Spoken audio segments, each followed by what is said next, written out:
Assalamualaikum warahmatullahi wabarakatuh. Perkenalkan, kami dari kelompok 4 yang beranggotakan dengan saya sendiri Nurhaliza dan teman saya Henita Irna dan Muhammad Akbar Fadilah. Di sini kami akan mempresentasikan tentang prasangka sosial. Yang penjelasan pertama yang akan dijelaskan dengan saya sendiri yaitu pengertian prasangka sosial. Menurut Marat 1981, prasangka sosial adalah dugaan-dugaan yang memiliki sifat negatif atau positif, tetapi biasanya lebih bersifat negatif. Sedangkan menurut Byrne dan Cassin pada tahun 1993, prasangka sosial adalah perasaan negatif terhadap seseorang semata-mata berdasarkan pada keanggotaan mereka dalam kelompok tertentu. Prasangka berarti membuat keputusan sebelum mengetahui fakta atau relevan mengenai objek tersebut. Awalnya, istilah ini merujuk pada penilaian berdasarkan seseorang sebelum memiliki informasi yang relevan yang bisa dijadikan dasar penilaian tersebut. Sekian penjelasan dari saya. Penjelasan selanjutnya yang akan dijelaskan oleh teman kami yaitu Henita Irna. B. Ciri-ciri prasangka sosial. Menurut Brigham, pada tahun 1991 dapat dilihat dari kecenderungan individu untuk membuat kategori sosial. Kategori sosial adalah kecenderungan untuk membagi dunia sosial menjadi dua kelompok, yaitu kelompok kita atau in-group dan kelompok mereka atau out-group. In-group adalah kelompok sosial di mana individu merasa dirinya dimiliki atau memiliki. Ciri-ciri dari prasangka sosial berdasarkan penguatan perasaan in-group dan out-group adalah: yang pertama, proses generalisasi terhadap perbuatan anggota kelompok lain. Menurut Ancok dan Suroso pada tahun 1995, jika ada salah seorang individu dari kelompok luar berbuat negatif, maka akan digeneralisasikan pada semua anggota kelompok luar. Yang kedua, kompetisi sosial.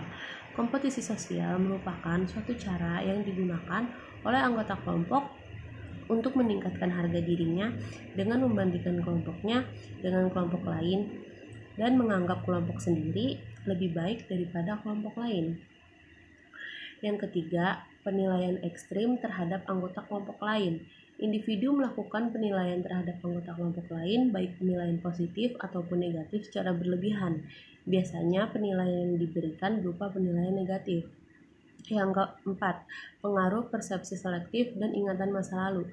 Pengaruh persepsi selektif dan ingatan masa lalu biasanya dikaitkan dengan stereotip. Stereotip adalah keyakinan yang menghubungkan sekelompok individu dengan ciri-ciri sifat tertentu atau anggapan tentang ciri-ciri yang dimiliki oleh anggota kelompok luar.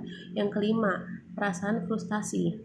Perasaan frustasi adalah rasa frustasi seseorang sehingga membutuhkan pelampiasan sebagai objek atas ketidakmampuannya menghadapi kegagalan. Yang keenam, agresi antar kelompok. Agresi biasanya timbul akibat cara berpikir yang realistis sehingga menyebabkan seseorang cenderung berperilaku agresif. Yang ketujuh, dogmatisme adalah sekumpulan kepercayaan yang dianut seseorang berkaitan dengan masalah tertentu, salah satunya adalah mengenai kelompok lain. C. Faktor-faktor yang mempengaruhi prasangka sosial. Berikut faktor yang mempengaruhi prasangka sosial. Yang pertama, pengaruh kepribadian. Dalam perkembangan kepribadian seseorang akan terlihat pula pembentukan prasangka sosial. Kepribadian otoriter mengarahkan seseorang membentuk suatu konsep prasangka sosial karena ada kecenderungan orang tersebut selalu merasa curiga, berpikir dogmatis, dan berpola pada diri sendiri. Yang kedua, pendidikan dan status. Semakin tinggi pendidikan seseorang dan semakin tinggi status yang dimilikinya akan mempengaruhi cara berpikirnya dan akan meredusir prasangka sosial.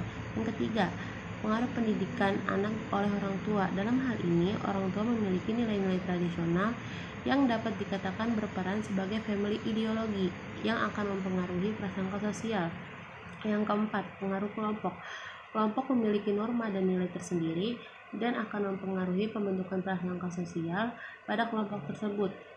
Yang kelima, pengaruh politik dan ekonomi. Politik dan ekonomi sering mendominasi pembentukan prasangka sosial.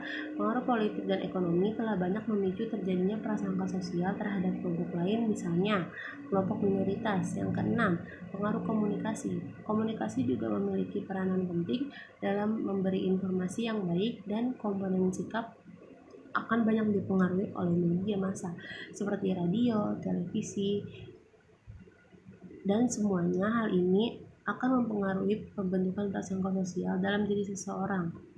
Yang ketujuh, pengaruh hubungan sosial. Hubungan sosial merupakan suatu media dalam mengurangi atau mempertinggi pembentukan prasangka sosial. Selanjutnya akan dijelaskan oleh Muhammad Akbar Fadilah.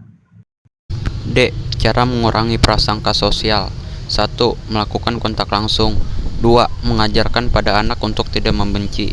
3. Mengoptimalkan peran orang tua, guru, individu dewasa yang dianggap penting oleh anak, dan media massa untuk membentuk sikap menyukai atau tidak menyukai melalui contoh perilaku yang ditunjukkan. 4. Menyadarkan individu untuk belajar membuat perbedaan tentang individu lain, yaitu belajar mengenal dan memahami individu lain berdasarkan karakteristik yang unik. E. Dampak prasangka sosial. Prasangka sosial menurut Rawls dapat merugikan masyarakat secara umum dan organisasi khususnya. Hal ini terjadi karena prasangka sosial dapat menghambat perkembangan potensi individu secara maksimal. Kami akhiri presentasi kami pada hari ini. Apabila ada kesalahan kata, mohon dimaafkan. Sekian dari kami. Wassalamualaikum warahmatullahi wabarakatuh.